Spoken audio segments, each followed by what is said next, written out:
ఒక organised systematic శాంతి భద్రతలను కాపాడాల్సిన వ్యవస్థ పొలిటికల్ బాసెస్ చెప్పినట్టు దానికి అనుగుణంగా మారితే ఆ తర్వాత అదే చట్టాన్ని చేతిలోకి తీసుకుంటే పరిస్థితి ఎంత ఘోరంగా ఉంటుందంటే ఒక క్రిమినల్ గ్యాంగ్కు యూనిఫామ్ వేసినట్టు ఉంటుంది అని అన్నారు. దాన్ని కోట్ చేస్తూ మళ్ళీ ఎన్హెచ్ఆర్సీ ఈ మధ్య ఒక జడ్జిమెంట్లో చెప్పింది. దానికి 200% ఎక్కువ ఈరోజు ఇక్కడ పరిస్థితి కనపడుతుంది. ఈరోజు మేము ఇక్కడికి వచ్చి చూసిన వ్యక్తి లక్ష్మీనారాయణ అనే వైఎస్ఆర్సీపీ సానుభూతి పరదు. ఏ పార్టీ సానుభూతి పరదో ఏ పార్టీ కార్యకర్త కూడా ఇక్కడ ఇష్యూ కాదు. దీంట్లో క్యాస్ట్ను కూడా తీసుకొచ్చాడు. ఎవడు తెచ్చినోడు పొలిటికల్ లీడరో ఇంకోడో లేకపోతే కుల సంఘం నాయకుడో కాదు, ఓ డిఎస్పీ. ఈ సాక్షాత్తు ఈయన వీడియోలో చెప్పిన మాటల్లోనే వస్తుంది. నువ్వు ఫలానా కులం వాడివి కాదా, ఈ పార్టీతో ఎట్టున్నావు. డిఎస్పీకి ఏం పని నాకు అర్థం కావట్లేదు. అసలు డిఎస్పీ పంచాయతీ చేయడం ఏంది? 50 ఏళ్ల క్రితం వినేవాళ్ళం ఇట్లాంటివి.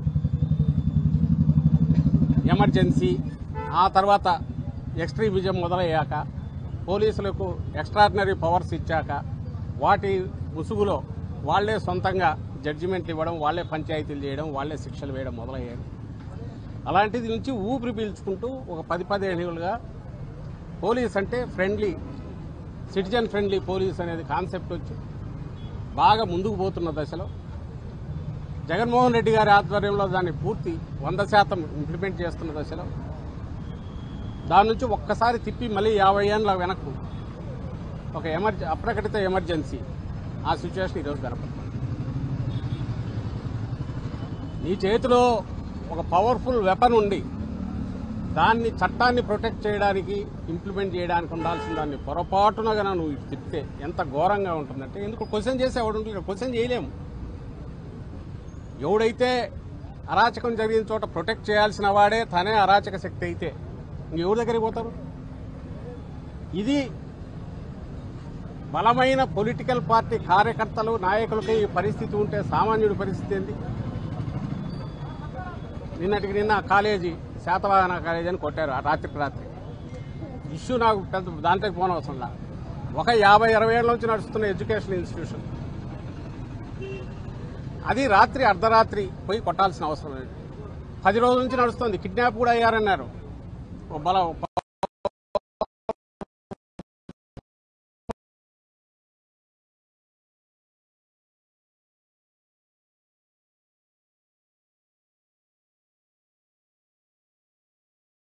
పొలిటికల్ లీడర్ టీడీపీకి చెందిన నాయకుడు కిడ్నాప్ చేశారు వాళ్ళు పోలీసులు. సామాన్య ప్రజలే కదా, ఎవరు చేస్తున్నారు? సంఘ విద్రోహక శక్తులు అంటే నువ్వు వాళ్ళతోనే కలిసి వాళ్ళతోనే నువ్వు ఆర్గనైజ్డ్ క్రైమ్ నడిపిస్తున్నావు. నువ్వు వాళ్ళనే రోడ్డు మీద వెళ్ళిపోతున్నావు. ఎవరిని బెదిరిస్తున్నావు? దీన్ని చూసి ఎవడైనా పోలీస్ స్టేషన్కి రావాలంటే భయపడాలా? వాళ్ళ కోరిక. కాకి యూనిఫామ్ చూస్తే భయపడాలా? అట్లా కాకుండా నిజాయితీ ఉండే నాయకులందరూ వీఆర్లో ఉన్నారు. ఆఫీసర్లందరినీ వీఆర్లో పెట్టేశారు. నిజాయితీగా ఉండే ఆఫీసర్లు వాళ్ళకు పడని వాళ్ళని పెట్టి ఇది గుంపును తయారు చేశారు. I'm not talking about entire police department. కానీ పోరుపోను అది కూడా తయారవుతుంది. ఏదో నిర్వీర్యమన్నా అయిపోతుంది పనికిరాని దీని కింద, లేదంటే వాళ్ళు చెప్పినట్టు చేసి కీలుబొమ్మలుగా తయారయ్యాక అవే అదుపు తప్పి విద్రోహ శక్తులుగానో లేక వాళ్ళని ప్రొటెక్ట్ చేసే వాళ్ళగానో సామాన్య ప్రజల పాలిట రాక్షసులుగానో భక్షకులుగానో వీళ్ళే తయారవుతారు. దానికి తీసుకెళ్తున్నారు చంద్రబాబు నాయుడు. మొన్న కూడా ఇదే హెచ్చరిక చేశాను. జగన్మోహన్ రెడ్డి గారు మొన్న జనాలు వచ్చినప్పుడు అదే హెచ్చరిక చేశారు. గాడి తప్పింది, తప్పుతోంది కాదు, తప్పింది. దీన్ని వెంటనే మీరు రియలైజ్ కాకపోతే ఒక్కరి మీద యాక్షన్ ఉండట్లా. చనాలి ఇన్సిడెంట్ సంబంధించి నాకు తెలిసి యాక్షన్ ఏం తీసుకోలేదు. పైగా హోమ్ మినిస్టర్ హర్సెల్ఫ్ డిఫెన్స్ జరిగిందాన్ని ఒక పొలిటికల్ సాధారణ స్ట్రీట్ లెవెల్ పొలిటికల్ లీడర్ లాగా మాట్లాడుతున్నారు. అప్పుడు జరగలేదా ఇప్పుడు జరగలేదా అని. ఇన్సిడెంట్ అలాంటివి జరిగి ఎవరైనా కేర్ తీసుకోకపోతే ఎప్పుడైనా తప్పే. కానీ వైఎస్ఆర్సీపీ హయాంలో ఎక్కడా నాకు తెలిసి ఇలాంటివి జరిగినప్పుడు అయితే ఉపేక్షించలే. తక్షణం చర్య ఉంది. ఓ డెటరెంట్ జవాబుదారీతనం పోలీసు వ్యవస్థలో ఉండాలనేది పూర్తిగా ఇంప్లిమెంట్ చేశాం మా హయాంలో, జగన్మోహన్ రెడ్డి గారి హయాంలో. ఇప్పుడు అసలు అవసరం లేదు. పైగా వీళ్ళని తగిలితే రేపు మన మాట వినరేమో. ఎందుకంటే వీళ్ళు తయారు చేసుకునే అరాచక శక్తి అయిపోయింది. ఆ పవర్స్ అన్ని వీళ్ళే ఇచ్చారు, పొలిటికల్ హెడ్సే బాసెసే ఇచ్చారు. కాబట్టి వదిలేశారు. సో వీళ్ళే పంచాయతీ చేస్తారు, తీర్పు చెప్తారు, ఎగ్జిక్యూషన్ కూడా శిక్ష ఏదైనా ఉంటే వీళ్ళే పోలీసే అమలు చేస్తారు.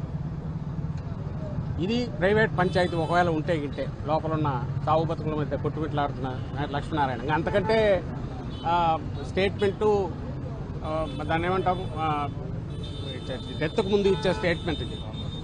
ఈ వాంగ్మూలం కంటే ఇంకా ఏ కోర్టులో అయినా వేరే విలువైంది ఏదైనా ఉంటుందైతే నేను అనుకోను.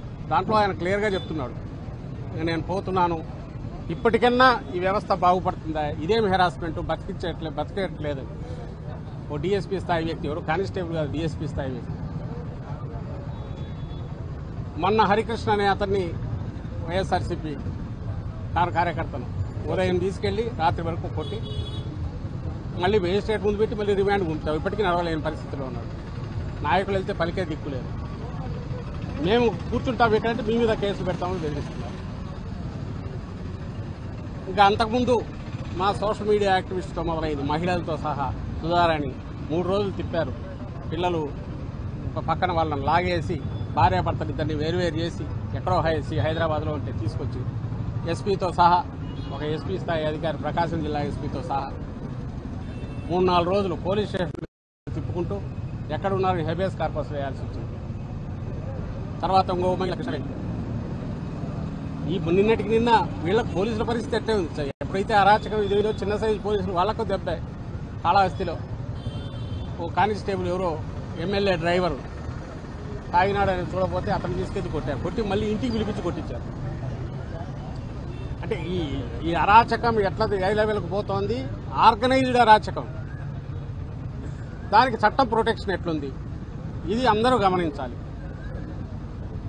ఇది కాకపోతే ఇంకా తప్పుడు కేసులు పెట్టడం, ఎవరితోనో కన్ఫెషన్ తీసుకోవడం, ఎత్తి లోపల వేయడం. ఆ కోర్టులు కూడా అలాగే 14 days రిమాండ్ పంపుతాయి. మళ్ళీ 40-50 రోజులకు తక్కువ ఉండట్లా. నిన్న కడపలో ఒక ఆయన సూసైడ్ కూడా చేసుకున్నాడు. తప్పుడు కేసు, గంజాయి కేసు పెట్టి 60 రోజులు జైల్లో ఉంచారు. అసలు ఏం జరుగుతోంది అనేది మొత్తం సమాజం గమనించాలి. ఇంతకంటే ఎక్స్ట్రీమ్ పోయే పరిస్థితి ఉండేట్లేదు. ఇంకా ఫోన్ దిగజారడం అంటే ఇంకా వైఎస్ఆర్సీపీ కాదు, ఇంకోరు కాదు, సామాన్య ప్రజలైనా సరే వాళ్ళకి ఏదైనా ఏది అనిపిస్తే అదే చట్టం అవుతుంది. వాళ్ళని అడిగే పరిస్థితి, పోలీసులను అడిగే పరిస్థితిలో పొలిటికల్ బాసెస్ కానీ పొలిటికల్ హెడ్స్ కానీ వాళ్ళు లేరు. పొలిటికల్ అడ్మినిస్ట్రేషన్ చూస్తున్న ముఖ్యమంత్రి కానీ, ఆయన చేతిలోనే లా అండ్ ఆర్డర్ ఉంది, ఆయన కుమారుడు కానీ, ఎవరైతే నెక్స్ట్ ఎదగాలనుకుంటున్నాడో వాళ్ళు కానీ వాళ్ళు అడగలేరు. ఎందుకంటే వాళ్ళే చేశారు, తయారు చేశారు. ఆ అదుపు తప్పింది అనే విషయం గమనించమని వాళ్ళని కోరుతున్నాం. ఇప్పటికైనా తెనాలి ఇన్సిడెంట్లో కానీ వీళ్ళని కానీ ఇమ్మీడియట్ సస్పెండ్ చేసి ఈ డిఎస్పీని ఎవరైతే ఇంతకంటే వేరే స్టేట్మెంట్ ఏం కావాలి నాకు తెలియగలుగుతాను. చావడానికి ప్రిపేర్ అయ్యి ఇచ్చిన స్టేట్మెంట్ కంటే నిజాయితీతో కూడింది, చట్టబద్ధత ఉండేది, న్యాయమైనది ఇంక వేరే ఏది ఉంటుందని నేను అనుకోను. ఇమ్మీడియట్ ముందు సస్పెండ్ చేయాలి, చేసి ఎవరైనా జ్యుడిషియల్ ఎంక్వైరీ జరిపించాలి ఇలాంటి ఇన్సిడెంట్స్ అనేది డిమాండ్ చేస్తూ. ఇప్పటికీ రియలైజ్ కాకపోతే ఈ స్టేట్ ఎవరు బాబోచం చంద్రబాబు నాయుడు నుంచి ఈ రాష్ట్రాన్ని బాగుపరుస్తారని ఎవరు అనుకోవట్లా. ఆయన 5 ఏళ్లు దోచుకోవడానికి వచ్చినాడని ముందే డిక్లేర్ చేశారు, దోచుకుంటున్నారు. ప్రజలకు ఇచ్చిన హామీలన్నీ గాలి కొట్టేసినాడు. హామీలు కూడా అబద్ధపు హామీలని ముందే చెప్పాడు, ఇప్పుడు అది ఆచరణలో కూడా చూపిస్తున్నాడు. బట్ అట్లీస్ట్ ఉన్న పరిస్థితిని ఇంకా దిగజార్చి ఇంకా భయంకరంగా తయారు చేసి మళ్ళీ కోలుకోలేని దెబ్బ రాష్ట్రాన్ని కొట్టొద్దని ఆయనకు విజ్ఞప్తి చేస్తాం. Thank you.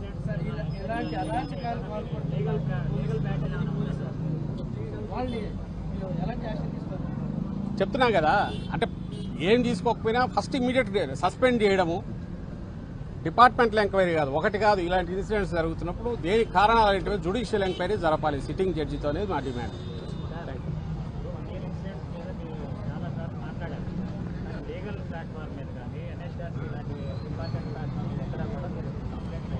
మొత్తం చేస్తున్నాము, ఇవన్నీ కోర్టులో వేస్తున్నాము, ఎన్హెచ్ఆర్సీకి వెళ్ళాయి.